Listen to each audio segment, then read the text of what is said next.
자, 이 영상을 찍는 시간 기준으로 올해가 이제 6시간 남았습니다. 즉, 화요일 날 저녁 6시에 이 영상을 촬영하고 있는데요. 이거 찍고 나면 아마 5시간 정도밖에 안 남아 있을 겁니다. 그만큼, 여러분들의 한 시간은 너무나도 소중하다는 생각이 듭니다. 좀 생각을 좀 해봐요, 여러분들. 이제 남아있는 2024년도에 6시간 중에 1시간이라 그러니까 굉장히 아깝거든요.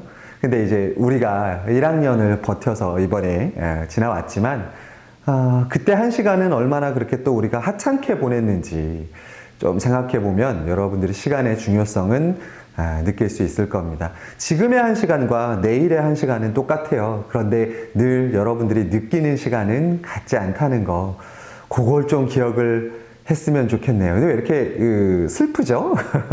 2025년의 수업 시작을 이제 여러분들은 아마 얘를 2025년에 보게 될 텐데 지금 찍으면 뭐 그렇게 될 테니까 여러분들의 시작을 좀 즐겁게 해야 되는데 제가 너무 우울하게 지금 나와서 얘기를 하는 것 같습니다. 사실 우울합니다. 12월 31일 저녁 6시에 지금 동영상 강의를 찍고 있어야 하는 제가 우울하지 않겠습니까? 예, 그렇습니다. 여러분들 어쨌든 주말에 여러분들 계획이 있었기 때문에 다들 계획에 따라 잘 했을 거라 보고요. 자, 우리 지난주 12월에 2024년의 마지막 수업에서 했던 문법 파트만 좀 정리를 해서 여러분들과 다시 얘기를 해보려 합니다. 자, 이제 우리가 공부했던 요 책 있잖아요. 문법 DNA 깨우기. 1학년 동안, 여러분들 아마 여름방학 때까지는 열심히 달렸었고, 2학기 들어서는 대부분 문법 내용이 내신에 나오면서 자주 못 봤던 책인데, 저희가 요때 하지 않았던 파트가 하나 있어서 걔를 좀 해보려고 합니다. 3학년 1학기에 나오는 내용이니까 미리 좀 살펴보고요. 얘가 오늘 배우는 내용들이 여러분들 2학년에 나오는 한글 창제 원리 그리고 올바른 발음과 표기하고도 일부분 연결되는 부분이 있다 보니까 꼭 기억해 두시고 보셔야 될 부분이기 때문에 강의를 좀 남겨보겠습니다. 여러 번 선생님이란 말 빼고 국어 아저씨가 여러분들에게 설명했던 부분인데 항상 까먹죠. 여러분들은 이 중요하지 않을 거라 생각하고 여러분들이 문법을 공부한다 했을 때는 크게 보자면 원칙적으로 보자면 3가지로 나누는데요. 첫 번째, 두 번째 3가지 정도로 나눌 수 있었습니다. 첫 번째는 오늘 우리가 하게 될 발음과 관련된 것들 혹은 소리와 관련된 것들이 첫 번째 파트가 될 거고요. 두 번째 파트가 여러분들 배웠던 품사와 관련된 단어입니다. 자, 단어를 가지고 문장을 만들면 되겠죠? 그래서 마지막 3번째는 여러분들이 문장을 익히는 방법. 자, 문법은 즉 이렇게 나눠져 있다고 보시면 됩니다. 어떻게 발음하고 소리낼 것인가에 관한 것들. 두 번째는 단어를 어떻게 분류하고 만들어낼 것인가에 관한 것들. 그 단어를 조합해서 완벽한 문장을 가지고 어떠한 의미의 차이를 만들어낼 것인가 공부하는 것이 문법 공부의 큰 3가지 흐름입니다. 자, 이 중에서 단어하고 문장은 서로 연결되는 부분이 있어요. 왜냐하면 우리가 문장, 아는 문장, 이어진 문장 같은 거 배웠지만 여기서는 어미라는 것에 대해서 배웠습니다. 어미는 동사나 형용사에 가지고 뒤에 활용되는 부분이라고 우리가 배웠던 걸 기억할 겁니다. 따라서 이 부분은 어쩔 수 없이 앞에 나와 있던 품사라는 단어 부분과 연결될 수밖에 없기 때문에 문법적으로 단어와 문장은 여러분들이 이 연결점을 찾을 수 있을 텐데요. 이 발음 부분만큼은 조금 떨어져 있는 부분입니다. 그래서 이 부분을 좀 등한시할 수 있고 이 부분이 아까 얘기했듯이 언제 나옵니까? 오늘 배우는 내용은 3학년 1학기 해송중학교 같은 비상교과서 쓰는 학교는 3학년 2학기에 나오는 내용이고 얘가 본격적으로 제대로 쓰이는 건 고등학교 1학년 1학기 때 나오는 의문의 변동이라는 부분에서 나오기 때문에 1, 2학년 학생들은 이 부분을 조금 소홀히 하게 할 부분이 있습니다. 그런데 우리는 그걸 미리 배워두고 공부해두는 거 아니겠습니까? 자, 그래서 이 부분을 오늘 제대로 좀 들어가 보겠습니다. 사실은 이 부분 수업할 때는 좀 제가 이상한 표정도 짓고 발음도 여러분들 따라 하면서 해야 좀 재밌는데 오늘 나와서 수업하고 있는 저도 뭐 그렇게 썩 기분이 좋은 건 아니고, 여러분들도 1월 달에 새해가 되자마자 이 부분을 공부해야 되는 여러분들 마음도 뭐 썩 좋지는 않을 거기 때문에. 자, 그래서 이 부분은 여러분들이 교재가 있다라면, 이쪽이 96쪽, 95쪽, 94쪽, 94쪽이면 요 페이지가 나올 겁니다. 뒤에 문법 DNA 요 부분을 펴주시고요. 없는 분들은 제가 스캔을 떠서 올려드릴 테니까 그 부분 가지고 이 부분 찾아오시면 되겠습니다. 일단 이 부분의 제목이 의문의 체계와 특성이라고 나와 있죠. 자, 일단 이 단원에서 배워야 될 거는 도대체 의문이라는 건 무엇인가? 의문의 정의에 대해서 배울 겁니다. 자, 이 의문이 뭐고, 그 다음 체계란 말에다가 여러분 밑줄 좀 그어보세요. 체계라는 말은요, 단순히 하나 뚝 떨어져 있다라는 걸 체계라고 하지 않습니다. 체계는 어떠한, 뭘 가지고 있다? 시스템을 가지고 있답니다. 여러분들이 그냥, 이렇게 모음과 자음을 발음하는 것 같지만 사실 개를 발음할 때는 어떠한 특성에 따라서 여러분 머릿속에서 작동하는 내용들이 있어요. 그걸 배우는 게 오늘 이 단원의 목표입니다. 그래서 체계가 있기 때문에 여기서는 자음은 어떻게 되고 모음은 어떻게 분류할 수 있는가가 여기서 중요한 포인트 되겠습니다. 요 두 가지만 여러분 정확하게 이해하셔도 일단은 1학년에서 2학년 올라가는 겨울방학 때 배워야 될 내용으로는 충분히 여러분들 학습할 수 있습니다. 자, 요거 머릿속에 넣어두고 넘어가죠. 자, 뒤에 보면 개념 미리 보기가 나오는데 이 부분을 여러분들이 이런 걸로 좀 놓치고 가요. 공부 잘하는 학생들의 특징들은 어떠한 자기가 배웠던 내용들을 마치 사진을 찍듯이 착착착착 정리가 가능하다고 해요. 제 얘기는 아닙니다만 저는 공부보다는 지리 감각이 뛰어나서 한 번 갔던 길은 머릿속에다가 사진기로 찍어넣듯이 정리합니다. 여러분들이 앞으로 공부할 때 나는 문제는 100개를 풀었는데 왜 이 부분에 대해서 약한 마음이 들까요? 라고 생각할 때 한번 돌이켜보세요. 여러분들이 배웠던 내용들을 이와 같은 표로 항목별로 정리를 할 수 있는지를 한번 생각해 보셔야 됩니다. 이게 제대로 안 된다라면 여러분들이 공부를 좀 띄엄띄엄 했다거나 내 것으로 완벽히 만들지 못했다는 뜻이 되거든요. 요 부분 보시면, 자, 일단 크게 좀 나눠보겠습니다. 미리 여기서는 자세히 설명 안 하고 간단하게만 할 텐데, 아까 얘기했죠. 의문이란 무엇인가에 대해서 얘기할 거예요. 자, 의문이란 무엇인가에 대한 정의가 나올 거고, 그 다음에 의문을 첫 번째 모음, 두 번째 자음, 세 번째 소리의 길이라는 카테고리로 묶어낼 겁니다. 자, 여기까지가 의문의 정의에 해당한다라고 보시고요. 자, 그러면 모음에는 무슨 모음이 있고 이 모음은 어떠한 거에 따라서 달라지는 것들을 정리한 것들이 우리가 아까 얘기했던 의문의 뭐라고 생각하시면 돼요? 체계라고 하는 부분으로 생각하시면 되겠습니다.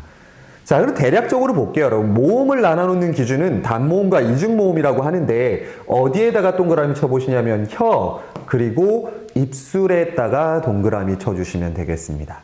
자, 이게 무슨 뜻이냐? 자, 모음을 발음하는데 중요한 건 뭐와 뭐다? 혀와 입술이 어떻게 작동하는가가 중요하다라는 게 모음이고요. 자, 그럼 자음은요. 여기 보면 소리 나는 위치, 소리 내는 방법인데요. 소리가 어딘가에서 난다라고 합니다. 그 소리 나는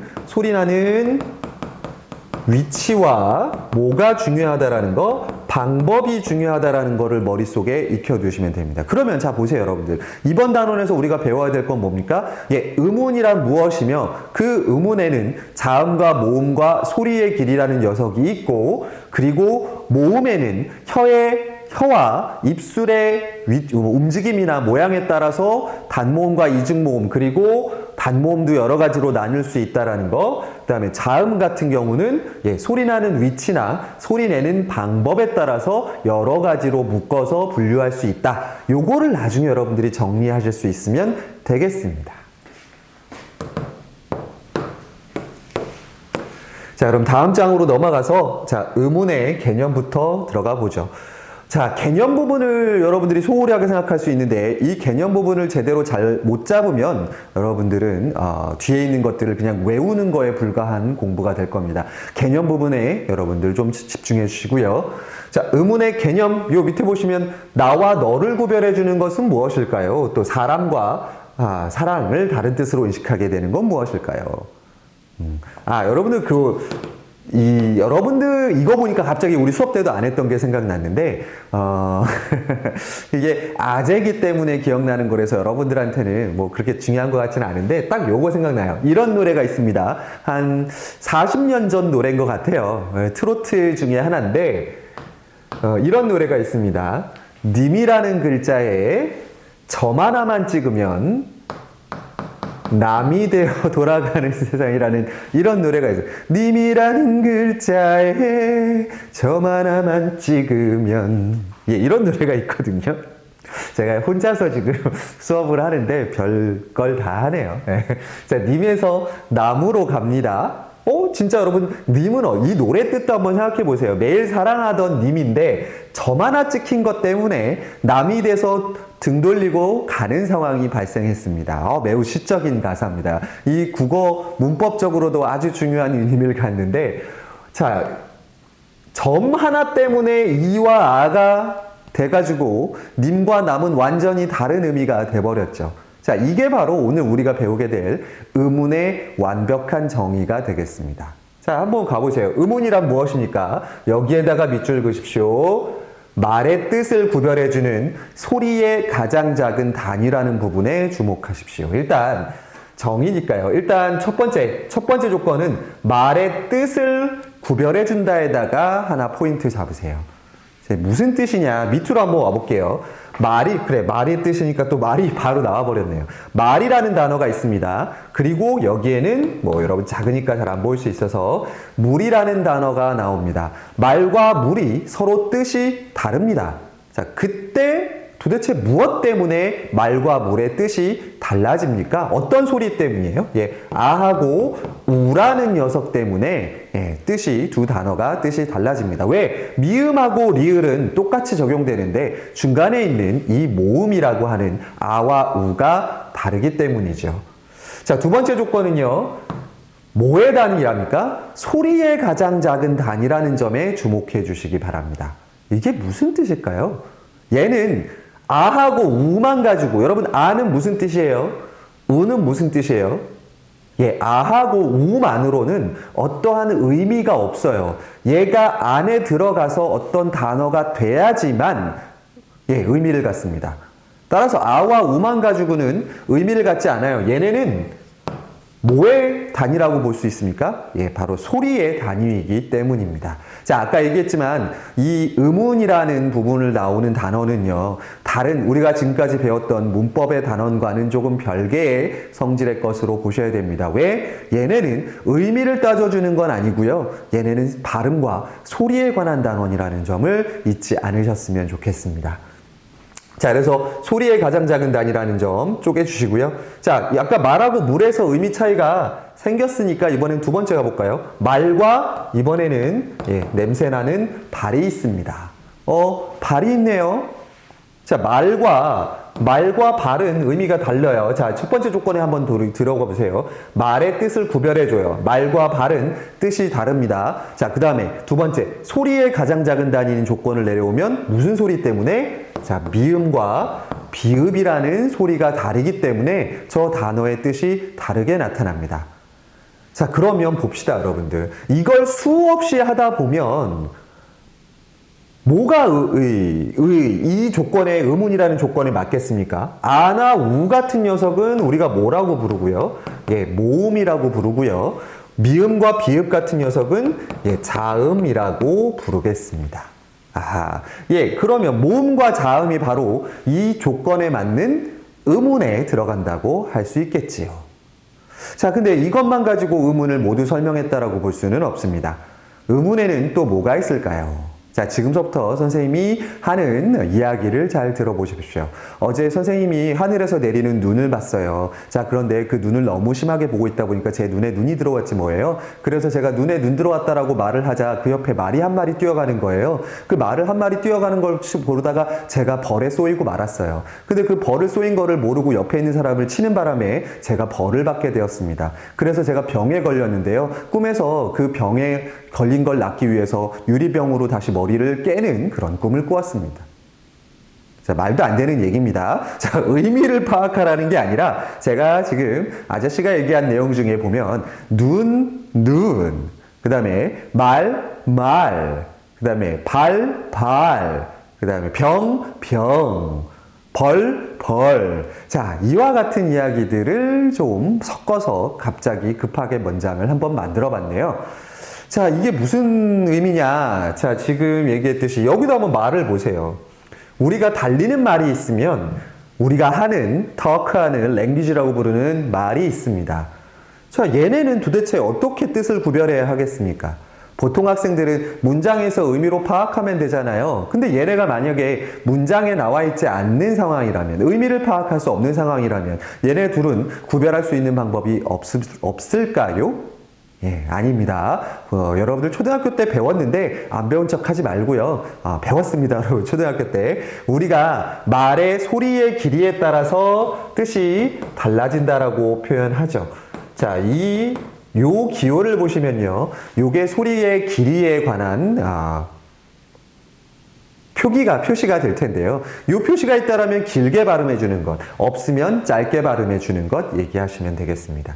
자, 그랬을 때 길게 발음되는 건요, 여러분, 사람이 하는 말이 사람의 입에 입을 타고 더 훨씬 오래 남겠죠. 말은 뭐 10년, 20년 살면 그렇게 살까요?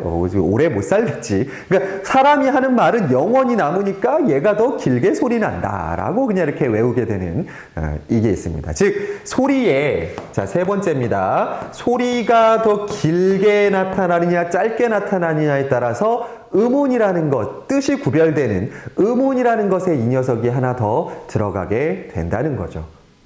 자, 그러면 다시 정리합시다. 우리가 음운이라고 부르는 음운의 정의에서 우리말에서 음운이라고 부를 수 있는 건 첫 번째, 모음이 있습니다. 두 번째는요, 자음이 있고요. 세 번째는요, 밑에 소리의 길이. 이 세 가지가 우리말의 음운이 된다는 거죠. 여기서 하나 좀 생각해 볼 게 있습니다. 제가 중국어를 잘하는 건 아닌데 저희 중국어 잘하는 친구들에게 검증은 받았어요. 이런 게 있습니다.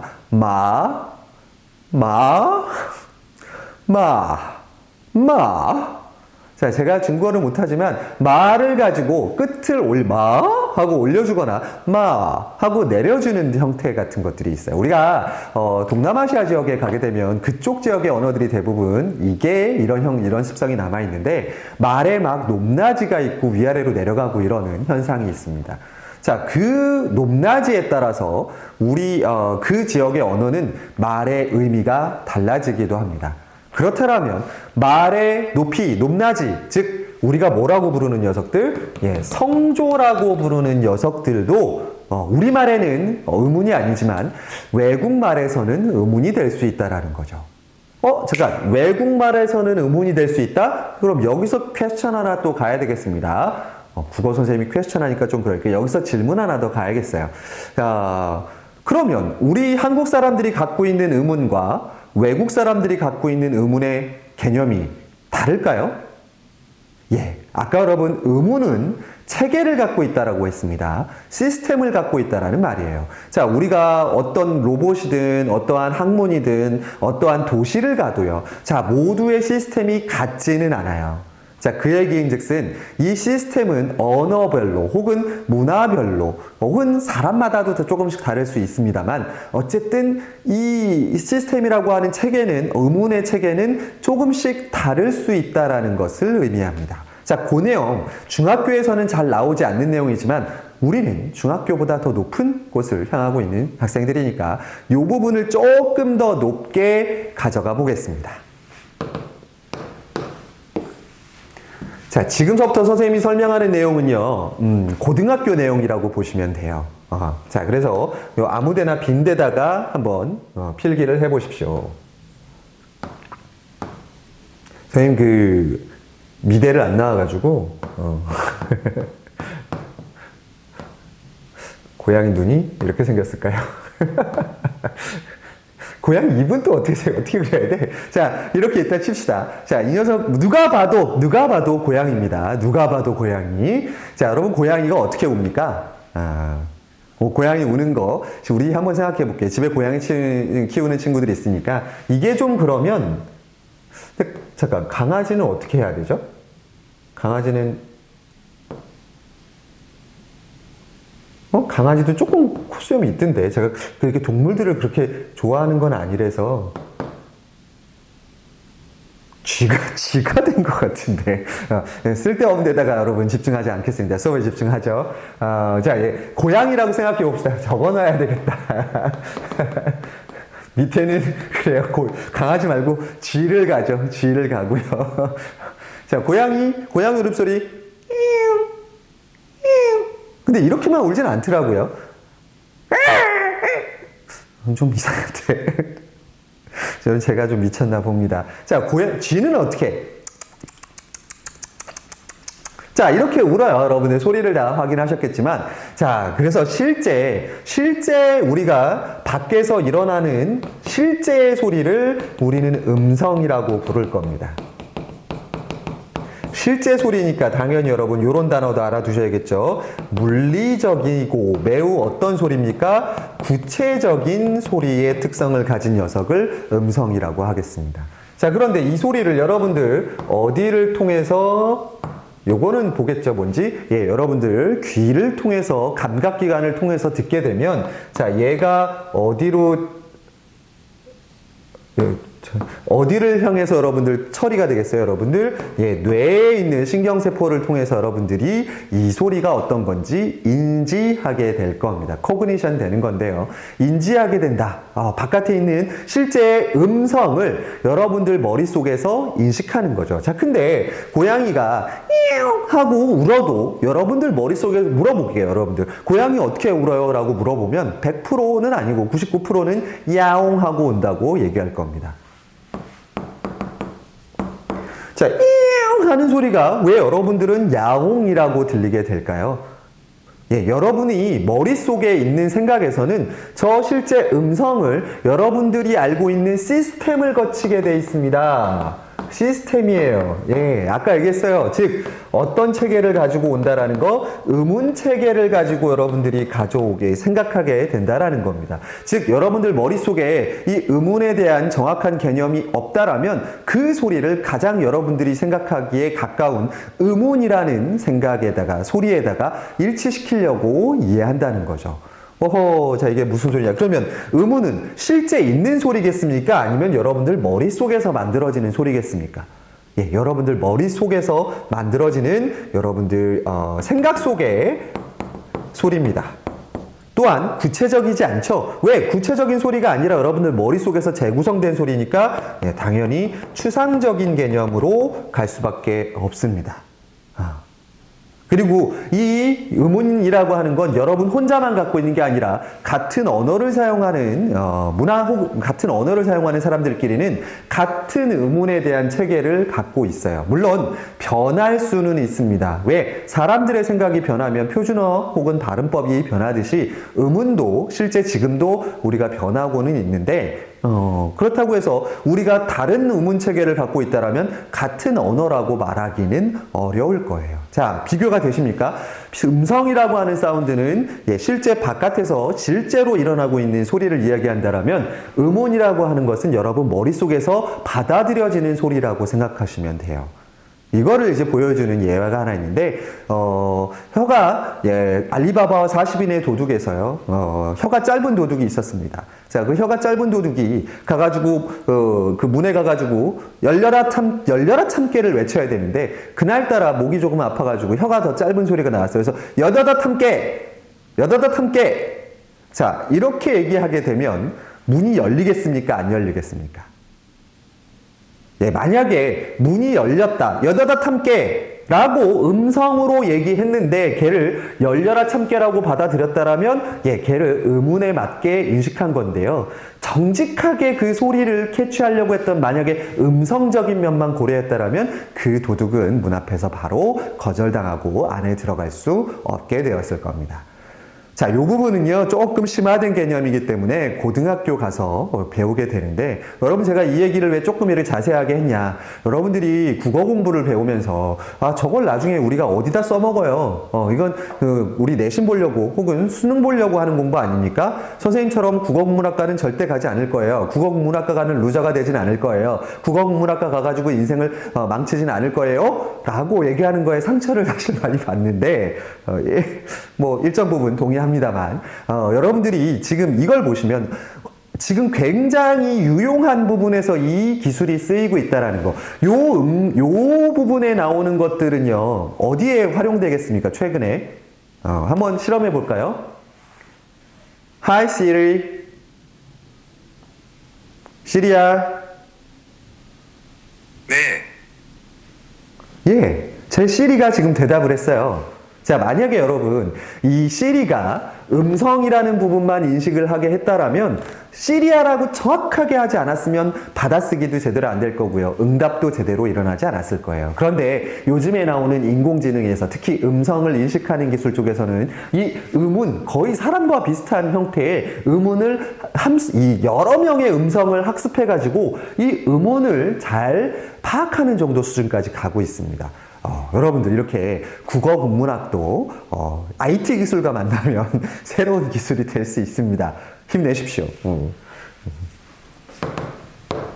자, 그러고 나서 오른쪽으로 한 번만 더 와보겠습니다. 여러분 책 교재 오른쪽으로 오시면 조금 어려운 내용인데 중요한 내용이 있어서 가보겠습니다.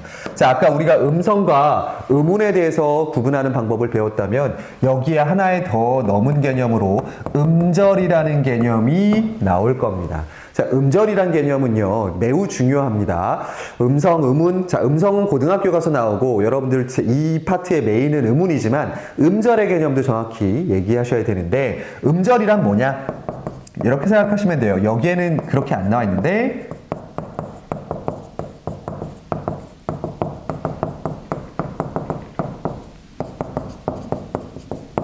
한 번에 발음할 수 있는 소리의 단위라고 보시면 되겠습니다. 자, 이게 무슨 뜻이냐? 한번 여러분 가을을 한번 발음해 보십시오. 갈!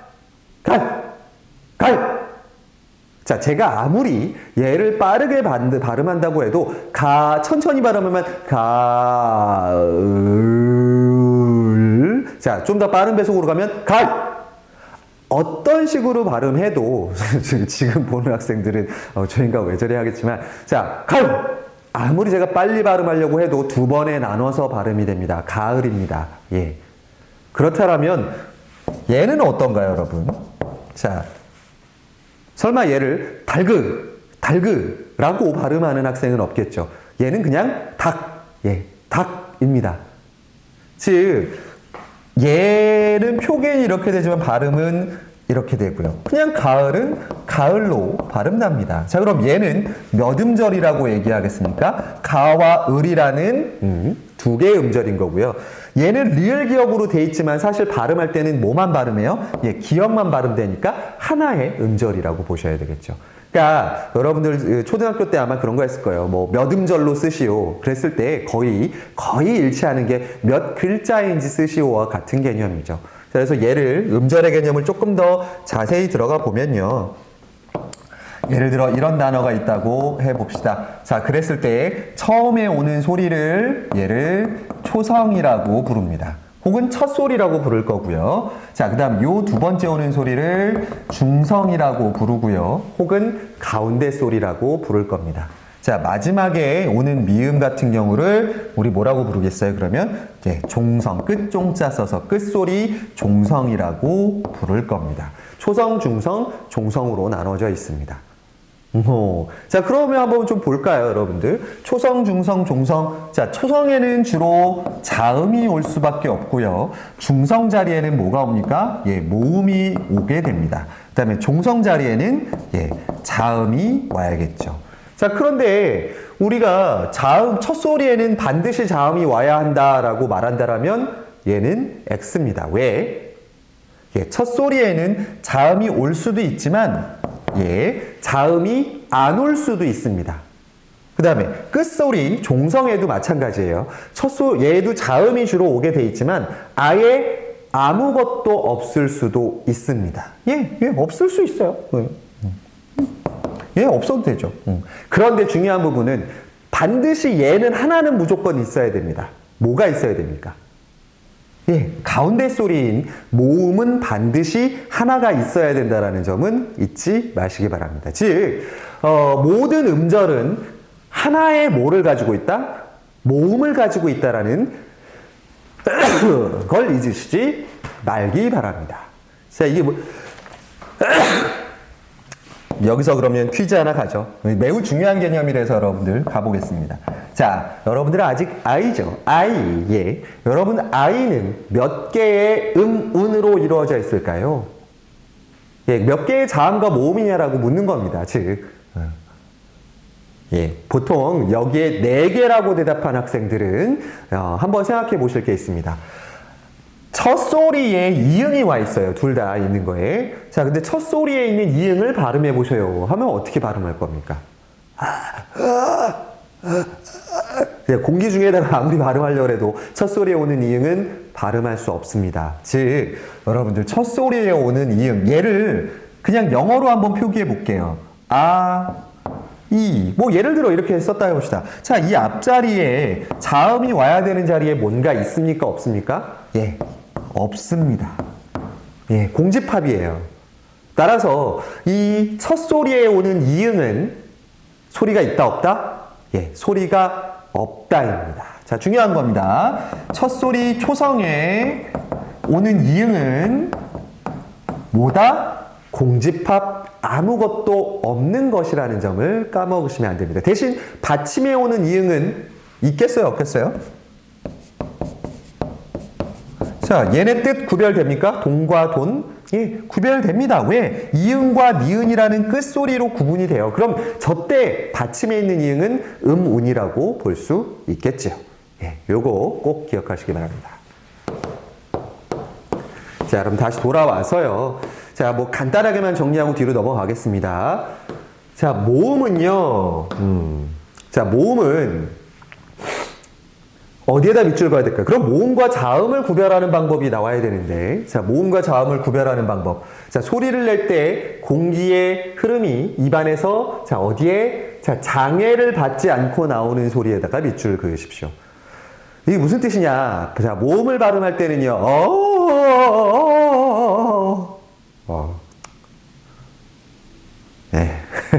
현타가 오네요. 자, 이게 원래 여럿이 있으면 좀 이렇게 좀 재밌게 할 텐데. 자, 장애를 받지 않고 그냥 여러분 폐에서 있는 공기가 입을 통해서 그냥 어딘가에 막히지 않고 나오는 소리를 우리가 모음이라고 하고요.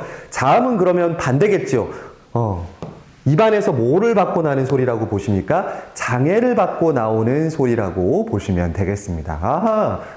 이렇게 뭔가 얘기할 때 뭔가 걸리게 된다라는 것으로 생각하시면 될 것 같아요. 자, 그래서 여기다 하나 동그라미 쳐보세요, 여러분. 우리말에는 자음이 몇 개, 모음이 몇 개? 21개, 자음은 19개. 자, 얘를 합치면 우리말의 자음과 모음은 총 몇 개? 자, 40개가 있다라고 보시면 되겠습니다. 이 숫자는요, 여러분들 한글 창제 원리에서 유용하게 쓸 겁니다. 한글 창제 원리는, 비상교과서 쓰는 학생들은 1학기, 그 다음에 미래행 교과서 쓰는 학생들도 1학기, 천재노 교과서 쓰는 학생들은 2학기 되겠습니다. 자, 마지막으로 소리의 길인데 얘는 잠깐만 가보죠. 여기 나와 있는 얘만 좀 볼 건데요. 사실 소리의 길이는요, 여러분들 내신에 나올 때 우리 일상생활에서는 얘를 구별해서 쓸 일이 많지는 않아요. 근데 내신 시험에서는 가끔 암기해서 문제를 내는 경우가 있으니까요. 지금 간단하게만 살펴보고 나중에 여러분 3학년 1학기 갔을 때 선생님들이 내주는 프린트나 혹은 교과서를 가지고 거기에 나와 있는 것만 외워주셔도 사실은 충분합니다.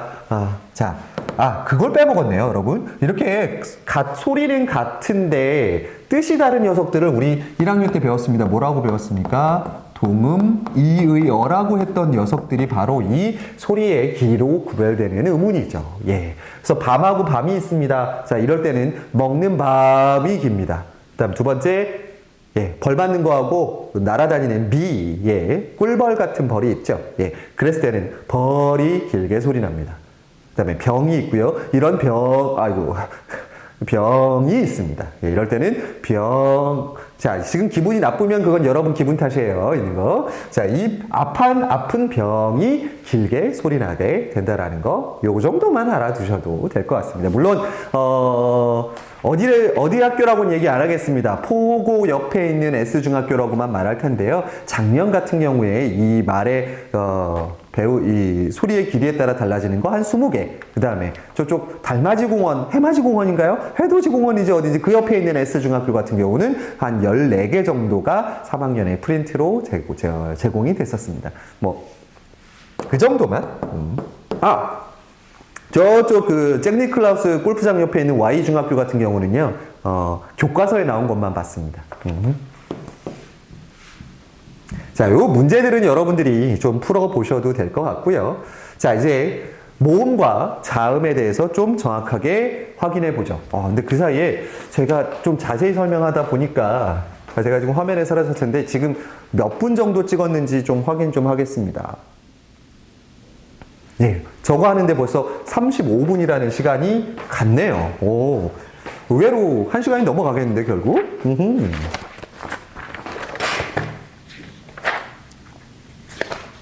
자, 그러면 우리말의 모음 체계로 가보겠습니다. 밖에 누가 왔나요? 자, 여러분들도 요 기간 동안에 잠깐 멈춰놓고, 물을 마실 학생들이 있으면 가서 물 마시고 와도 좋습니다. 화장실 가도 좋고요.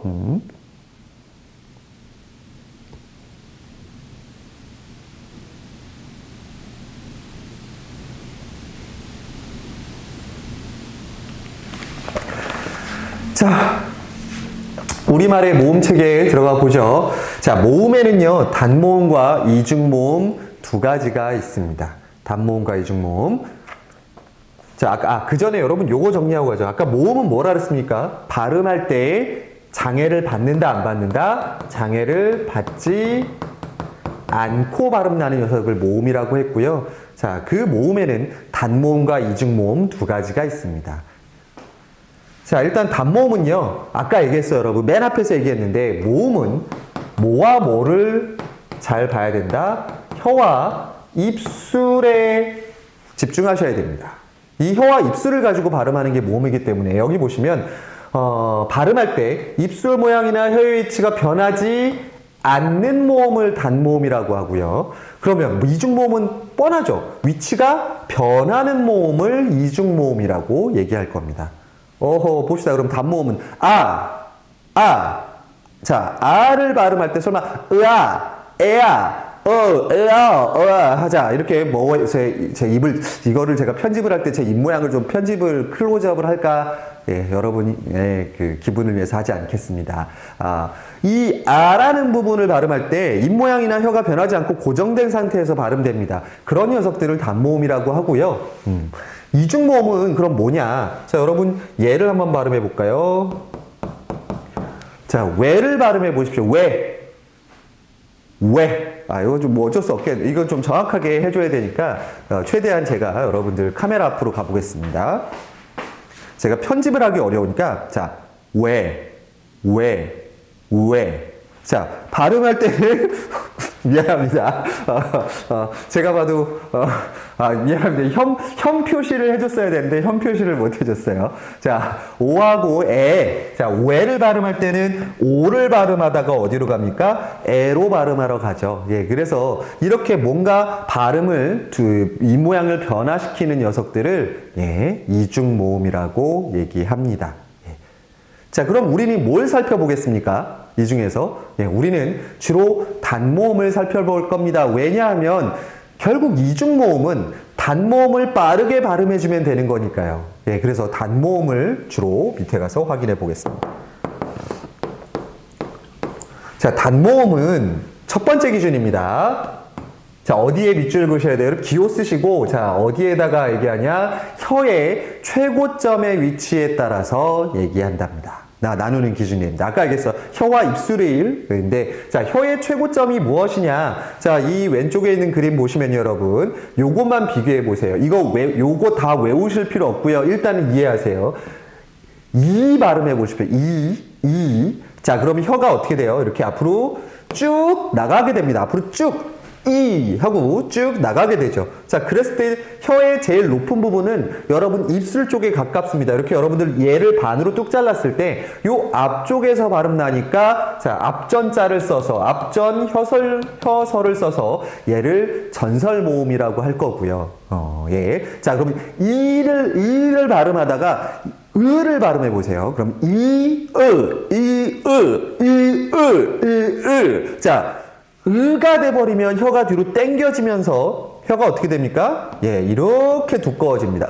하고 뒤로 당겨요. 그러면 제일 높은 지점이 이 뒤쪽으로 끌려가게 돼 있죠. 그래서 얘를 뒤후자 써서 후설 모음이라고 구분할 겁니다. 자, 여러분이 이거는 이해만 일단 하시면 돼요. 이 외우는 건 그 뒤에 표로 정리되어 있습니다. 그때 가서 확인해 주시고요. 자, 요거 기억해 두십시오. 이처럼 최고점이 앞쪽에 있으면 전설, 으처럼 뒤쪽에 있으면 후설 모음이라고 부릅니다. 자, 이 부분에서 재밌는 게 하나 있죠.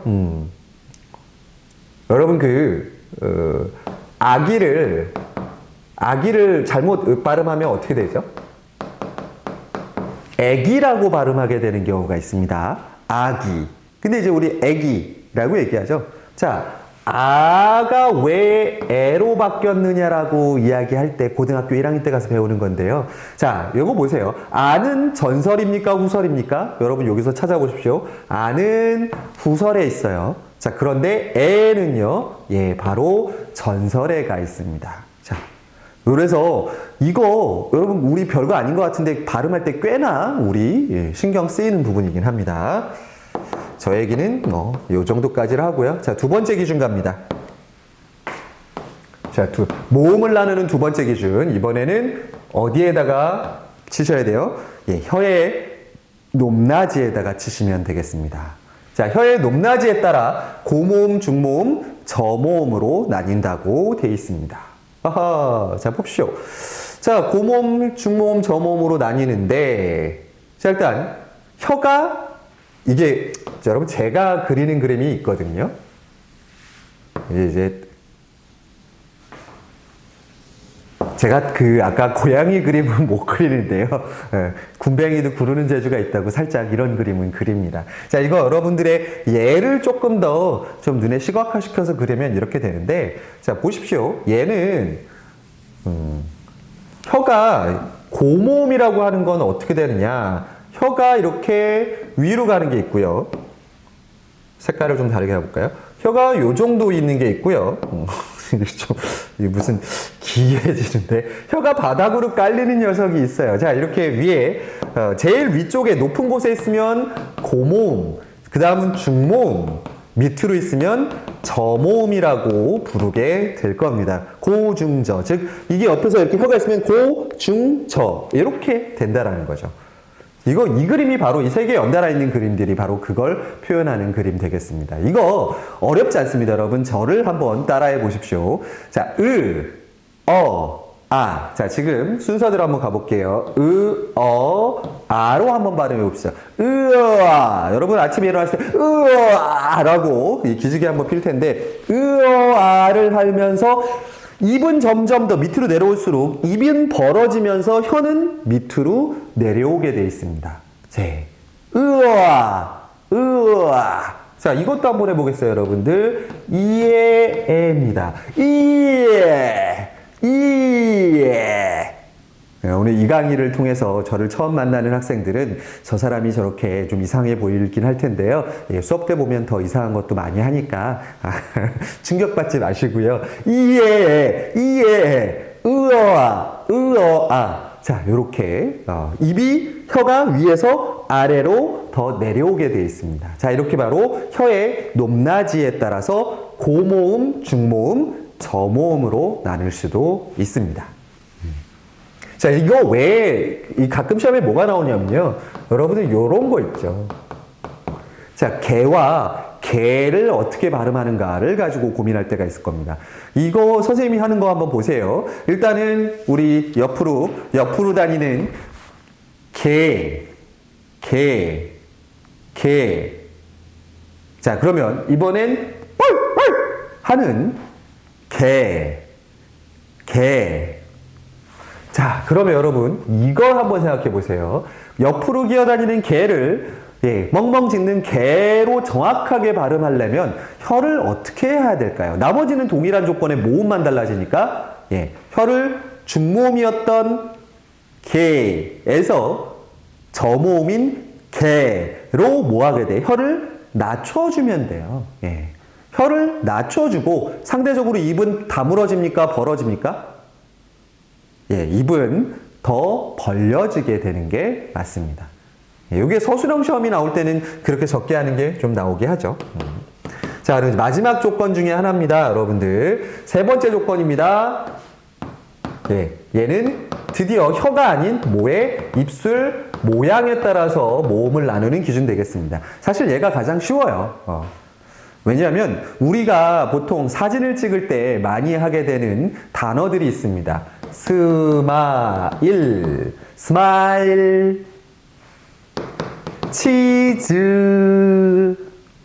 또 뭐 있죠? 스마일, 치즈, 김치.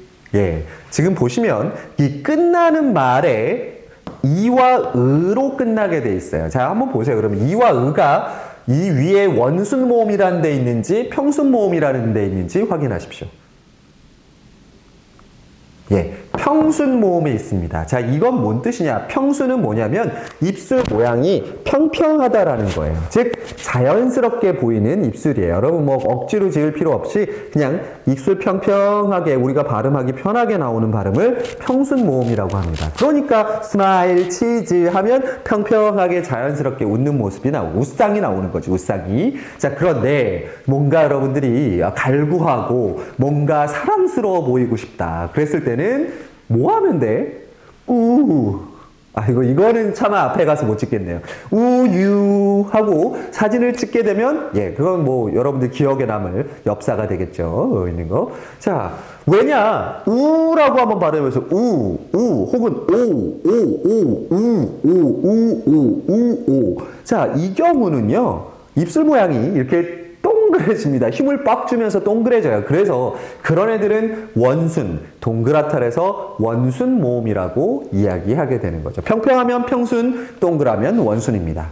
자, 그러면 우리가 이제 모음에서 세 가지에 대해서 기준에 대해서 살펴봤습니다. 첫 번째는 혀의 최고점이 앞에 있으면 전설, 뒤에 있으면 후설.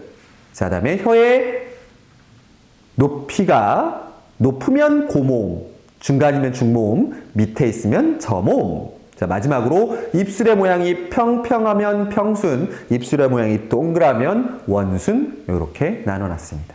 자, 이거 어떻게 해요? 외우셔야 돼요. 자, 밑에 있습니다. 단모음 체계표라고 되어 있는 이 녀석만 외워주시면 되는 부분입니다. 사실은 제가 이 표를 설명하는 거가 다 앞에 과정에서 있었습니다. 자, 보시면 혀의 최고점의 위치, 전설, 후설이 있고요. 입술 모양에 따라서 있고요. 혀의 높낮이에 따라서 고중저가 있습니다. 여러분들이 얘를 외워주면 아주 좋겠지만 뭐 여러분들 외우라고 한들 외우겠습니까? 이해만이라도 제대로 했으면 좋겠습니다. 정확하게 이해하고 있으면 나중에 표만 외워주면 되니까 문제를 풀 때는 이 표를 좀 왔다 갔다 하면서 보셔도 좋은데 좀 나는 노력하는 학생이야 라고 생각하신다면 외워보시고요. 난 노력은 개뿔, 그냥 인생을 포기하고 루저로 살아가면서 그냥 나중에는 45살 돼도 결혼도 못하고 혼자 원룸에 누워가지고 이 12월 31일 날 동영상이나 찍는 그런 아저씨가 돼 있을 거야. 라고 생각한다면 안 해오셔도 됩니다. 근데 저는 선생님, 이 선생님 희한한 게 중고등학교 때 기억이 많이 없어요. 네, 저는 이걸 배웠던 기억이 안 나거든요. 저는 어떻게 수능을 봤을까요? 저 대학교 가서 처음 배운 것 같은 느낌이에요. 자, 그럼 가보죠. 이거 외우는 방법이 있어요. 그냥 아까 얘기한 대로 여러분, 요렇게 외워보세요. 발음을 해보시면 돼요. 기지개 피시면서 외워보시면 돼요. 이에, 으어, 우오. 이에, 으어, 우오. 자, 그리고 요 녀석은 거기다가 우오에다가 뭐만, 이만 더 붙여주시면 됩니다. 예. 이에, 으어, 우오. 자, 이렇게 끝나게 외우시면 되는데, 여기서 마지막 하나 갑시다. 여기에다가 위하고 외에다가, 괄호를 쳐주시기 바랍니다. 자, 이게 아까 얘기한 대로 여러분 얘는 이중모음이 아니라 단모음 체계표입니다. 자, 그러면 위하고 외가 단모음이라는 건데, 자, 여러분들이 한번 지금 발음해 보십시오. refresh, 자, 위. 여러분들이 발음하는 위는요, 사실 이 단모음에 있는 위와 좀 다릅니다. 자, 정확 좀 이제 가까이, 제가 조금만 더 가까이 가서 보여줄게요. 여러분들이 발음할 때, 위. 자, 제가 발음해 보겠습니다. 자, 여러분들이 발음하는 왜. 제가 발음하는 이게 분명 다름을 느끼셨을 겁니다. 제 얼굴이 너무 가까이 나와서 부담스러웠다면 죄송합니다.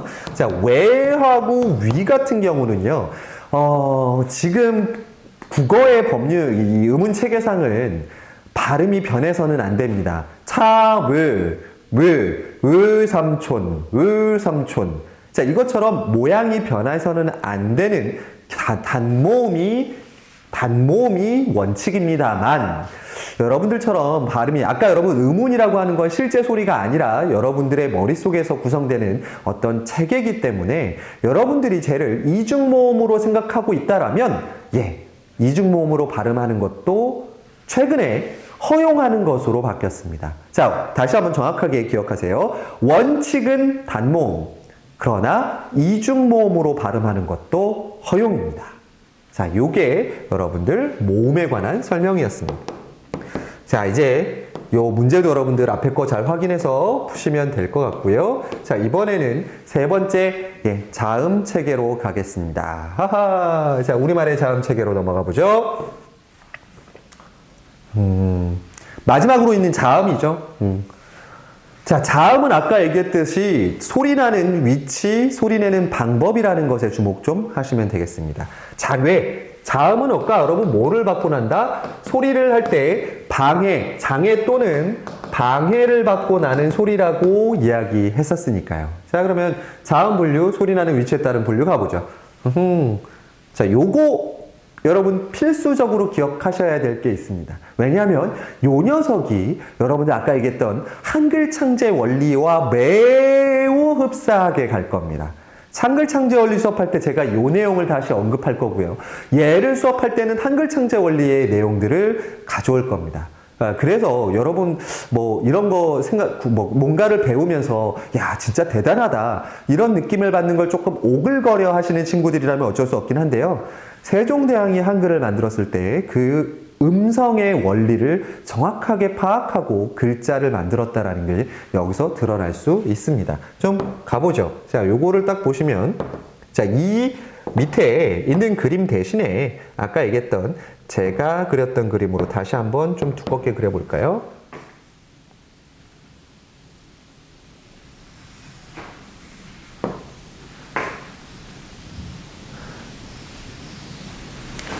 자, 이렇게 그려보겠습니다. 이 그림으로 여러분 확인하셔도 될 겁니다. 자, 일단은 앞쪽 서부터 갈게요, 여러분. 코를 가지고 코에서 소리 나는 건 없어요, 여러분. 여러분 콧물만 나올 뿐이지 코에서는 어떤 발음의 장애를 만들어내지 못합니다. 왜냐면 여러분들 손 안 대고 콧구멍을 뭐 좀 크게 했다거나 콧구멍을 닫을 수는 없잖아요. 그렇기 때문에 코는 그 발음기관이긴 하지만 얘에서 소리를 만들어내지 못하고요. 자, 맨 처음 어디부터 갑니까? 앞쪽서부터 가죠. 입술서부터 가겠습니다. 자, 자, 한글 창제 원리에서도 얘기하지만 입술의 모양을 본떠서 그 모양을 흉내내서 만든 글자를 우리가 미음이라고 하죠. 자, 그 미음에다가 조금씩 모양을 획을 하나씩 더해 봅니다. 변형해 보겠습니다. 그러면 비읍이 있으니까 쌍비읍도 있을 거고요. 위아래로 더해주면 피읍이 나옵니다. 자, 요 녀석은 한글 창제 원리에서 이 미음을 본떠서 만든 글자들인데요. 미음에서 가획을 했다라고 표현하는데, 자, 입술에서 소리를 하니까 이런 애들을 뭐라 그럽니까? 입술 소리라고 처음에 얘기하겠습니다. 자, 무, 브, 뿌, 프. 이렇게 되겠죠. 자, 그 다음은 여기에다가 좀 네모를 쳐보죠. 자, 여기에 이렇게 빼오겠습니다. 자, 여러분 발음을 할 때, 자, 이 혀를 좀 바꿔보죠. 여러분, 느 한번 발음해보세요. 느. 자, 느를 하면 혀가 요렇게 발음될 겁니다. 느. 자, 이빨 아니고. 여러분, 앞니 뒤쪽에다가 혀를 댔다가 떼면서 소리를 내거든요. 자, 얘 모양을 본뜬 글자가 우리가 나중에 한글 창제할 때 배우겠지만 혀가 니은처럼 생겼다 그래서 니은 되겠습니다. 자, 니은에다가도 우리 똑같이 한번 획을 좀 몇 가지 더 해볼까요? 자, 그러면 디귿이 나올 거고요. 자, 그 다음에 쌍디귿도 있겠죠. 그럼 당연히. 자, 디귿에다가 하나 더 더하면 티읕도 있을 거고요. 위아래로 좀 꼬부랑거리면 리을도 여기에서 소리 날 겁니다. 자, 여기를 우리가 이와 잇몸이 만나는 소리라 그래서 잇몸 소리라고 부릅니다. 자, 그런데 여기 보시면 잇몸이니까 여기 뾰족한 부분이 보일 겁니다. 여러분, 요 뾰족한 그 모양을 본떠서 무슨 글자를 만들 수 있을까요? 바로 시옷인데요. 자, 시옷도 여기에 들어간다라고 보시면 됩니다. 자, 시옷과 쌍시옷까지 우리가 잇몸 소리라고 부르겠습니다. 자, 그 다음은 어디로 가시냐? 자, 잇몸 소리, 혀를 약간 댔던 그 부분에서 살짝 위로 올라오시면요, 여러분. 요쪽에 혈관이 오돌도돌하게, 여러분, 과자나 뭐 뜨거운 거 먹으면 입천장 벗겨지는 그 부분입니다. 자, 이 부분으로 올라가시면 여기가 뼈가 느껴진다 그래서, 딱딱하다 그래서 센입천장이라고 부릅니다. 센입천장. 자, 이 센입천장은요, 이렇게 생각하시면 돼요. 자, 시옷에서 가획을 합니다. 시옷에다가 더해주면 지읒이 있으니까 쌍지읒이 있고, 위에 있는 치읒까지가 바로 이 센입천장에서 소리가 나르는 소리라고 보겠습니다. 한번 발음해보세요. 스. 자, 쓰는 좀 더 혀가 앞쪽으로 가고요. 하면 조금 더 위로 올라와서 이 부분에서 발음됩니다. 얘를 센입천장 소리. 자, 그 다음에 해보세요. 하면 혀를 어떻게 뒤에 목구멍까지 이렇게 꽉 막아버립니다. 자, 요런 식으로 되죠. 요렇게 돼버립니다. 잠깐, 그럴 때 혀의 모양이 어떻게 생겼어요? 바로 요렇게 생겼네요. 그래서 여기를 뼈가 없이 부드러운 부분이라 해서 여린 입천장이라고 부르고요. 자, 여린 입천장 소리에는 아까 얘기한 기역, 자, 그럼 기역이니까 쌍기역 들어오고요. 키읔이 일로 들어올 겁니다. 그 다음에 이제 나중에 한글 창제 원리 배울 때 조금 더 얘기하겠지만 여러분, 발음해보세요.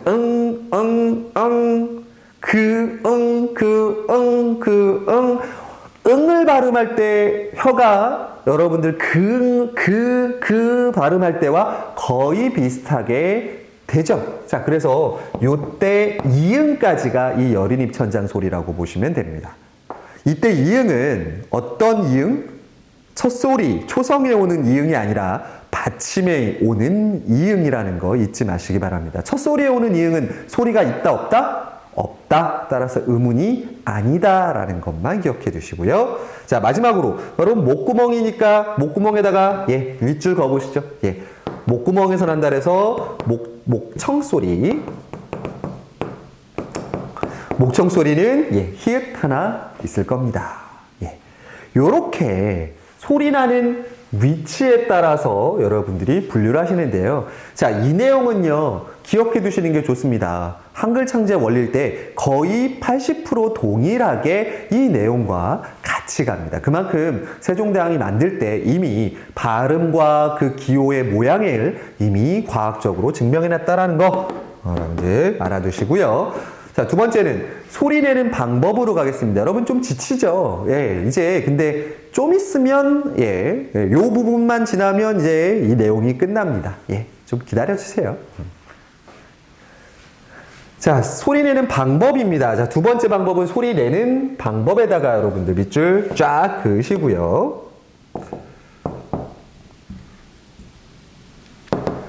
자, 일단 소리 내는 방법은요, 파열음, 마찰음, 파찰음이 세 개로 일단은 그렇게 나눠보죠.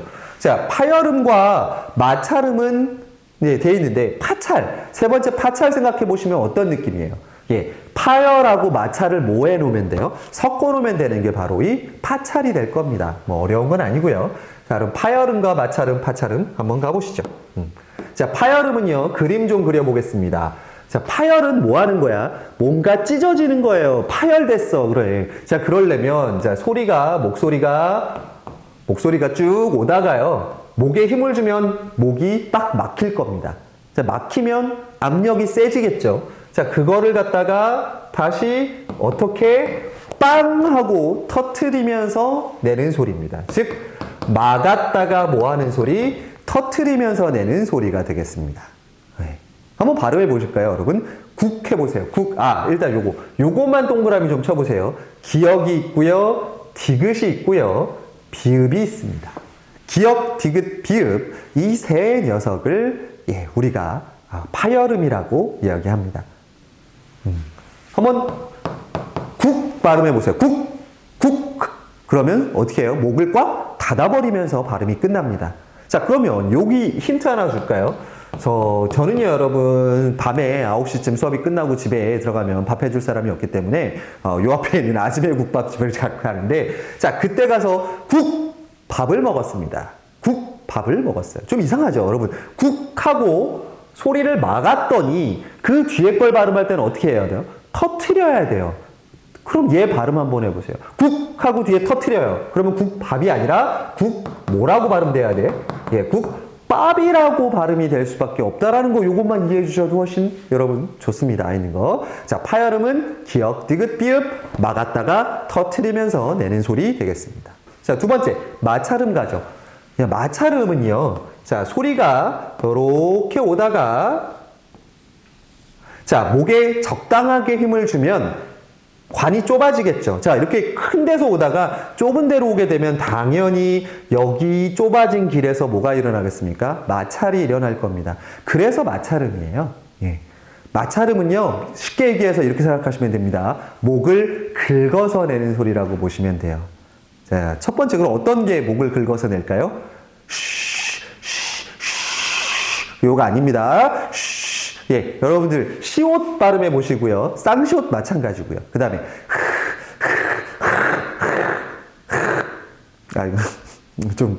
혹시 밥 먹은 지 얼마 안 됐다면 미안합니다. 자, 히읗 같은 것도 목을 긁어서 내요. 얘네는 목을 막는 소리는 아니에요. 목을 조금 힘을 주니까 관이 좁아지는 데서 나오는 소리가 되겠죠.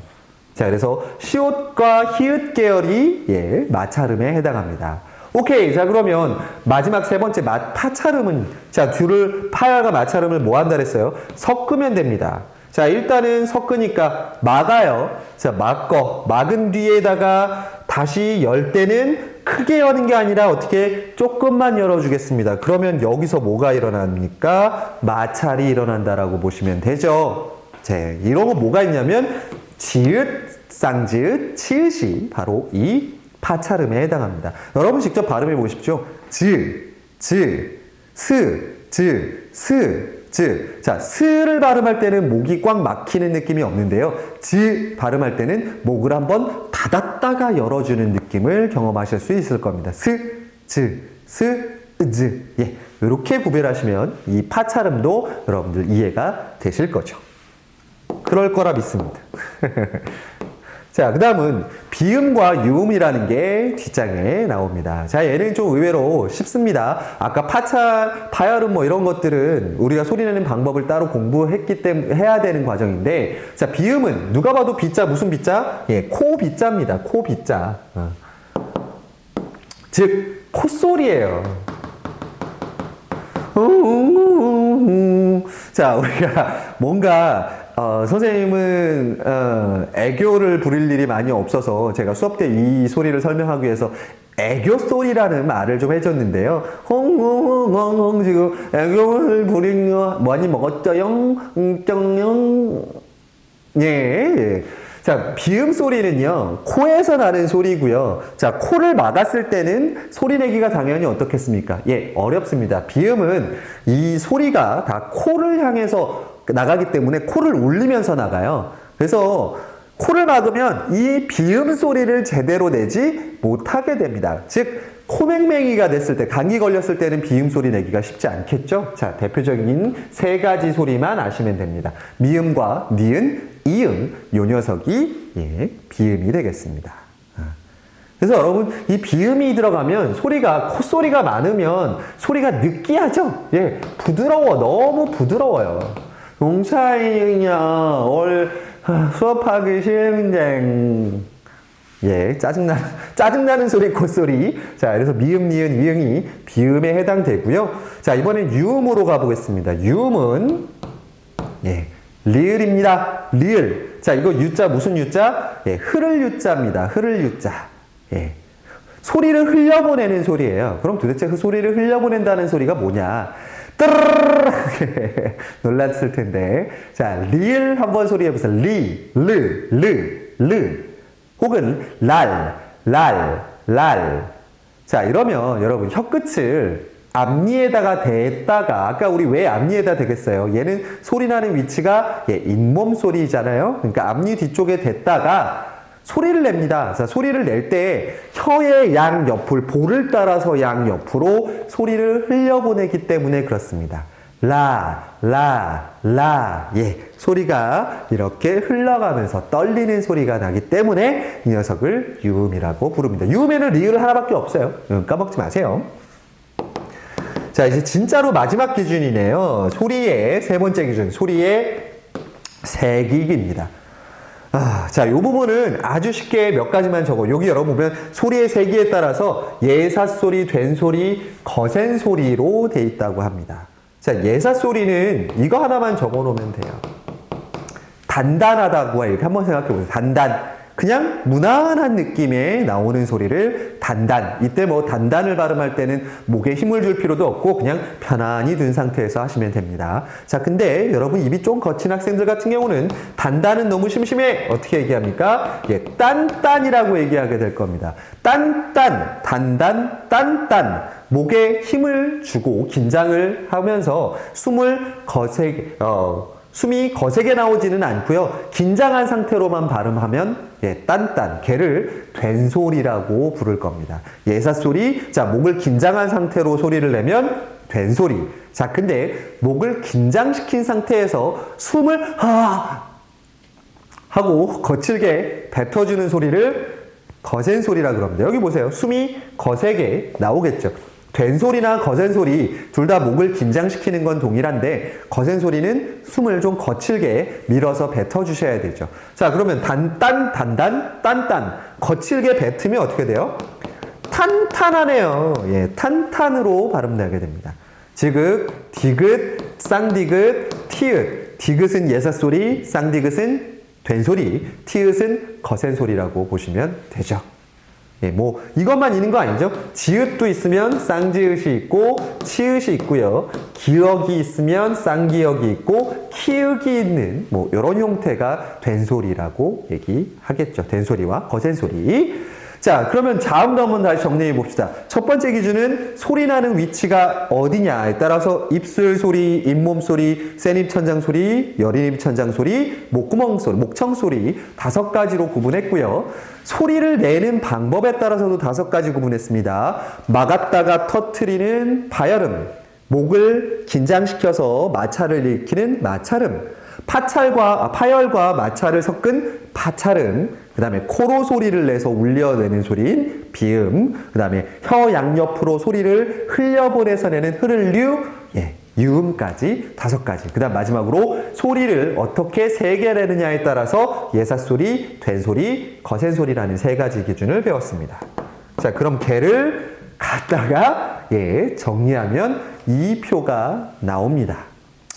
참고로 여러분 이 표를요, 물론 이번에 여러분들 이 강의를 듣고 얘를 외운다, 뭐 당장 여러분들 내신에 나오는 것도 아니고 얘를 어딘가에 활용할 수 없기 때문에 이걸 외운다 해도 또 까먹을 겁니다. 대신 얘를 배운 적이 있고 나중에 이 얘기를 들었을 때 이 기억들을 떠올릴 수 있을 정도로 한번 여러분들이 연습은 좀 해보셨으면 좋겠어요. 만약에 3학년 1학기 내신을 가셔도 그 이후로는 이제 무조건 암기가 돼야 되지만 얘를 만약에 외우지 못한다. 그리고 앞에 있는 모음체계표를 암기하지 못한다 그러면 그냥 점수는 없는 거라고 보시면 됩니다. 자, 어쨌든 이 부분까지 돼 있고요. 자, 그러면 과제는 어디까지 얘기하겠습니까? 과제는 여러분 교재에 여기 딱 좋네요. 숫자도 좋네요. 111페이지까지 있는 문제를 풀어오시면 되겠습니다. 예. 그 뒤에 끝까지 하려고 했는데 너무 많은 것 같아서 111쪽으로 잘랐습니다, 여러분들. 자, 이렇게 여러분들 중학교 3학년 1학기에 나오는 의문체계, 의문의 정의와 의문체계가 무엇인지에 대해서 오늘 공부를 좀 해봤습니다. 강의에서 부족한, 사실 조금 우리 본 수업보다는 좀 짧게 수업을 하려다 보니까 좀 중간에 생략된 내용들도 있긴 해요. 근데 문제를 푸는 데는 크게 어려움이 없을 거니까 여러분 가급적 수업 빠지지 마시고 방학 때 놀러 다니는 것도 좋지만 방학 공부할 수 있는 좋은 기회이기도 하니까 여러분들 잘 공부해 와서 이번 주 수업에 차질 없기를 바랍니다. 예, 그럼 여기서 강의 마치겠습니다.